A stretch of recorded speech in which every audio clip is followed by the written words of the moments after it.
Ito yung inyong philanthropo, pandemic hero, hinahangaan na tao. Pupunta sa isang lugar na alam naman natin na kaya siya nagkakaroon diyan ng free room dahil nga po sa kanyang pagsusugal. Alam niyo, dun pa lang sa si Kulaong ay nagsusugal pero umaastang tumutulong, delikado na po kagad. Bakit? Kapag po yan, wala ng pera, yung po nga pangtulong na binibigay ninyo, yung mga pinapalipad ninyo, pupunta na yan sa sugalan. Doon niya na yan gagastusin.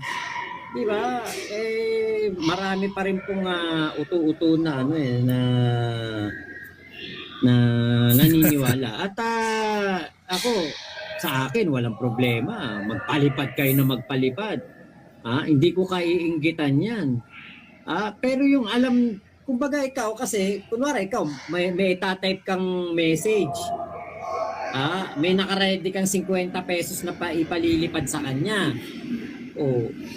Putya, ilang ilang biskwit na mabibili mo na, chichirya o kaya kung ano mang pagkain na pwede mo nga mabili. Isang siopaw na yan sa 7-Eleven o kaya yung hotdog sandwich. Diba, bakit mo pa ibibigay sa isang sugarol? Diba, kaya nga dun sa sagot, sa tanong na may nagtanong sa kanya, Pele, bakit hindi ka nauubusan ng pera? Talaga hindi mauubusan. Diba? Paano mauubusan yan?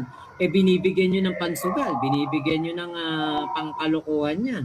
Tinitira ka ngayon ni Makmak Hunyango. Ay, papaniwala ka naman dyan. Diyos ko naman.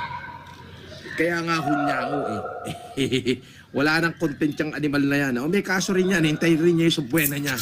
Si Ethan. Si Ethan. Yan. Last known address. Di ba?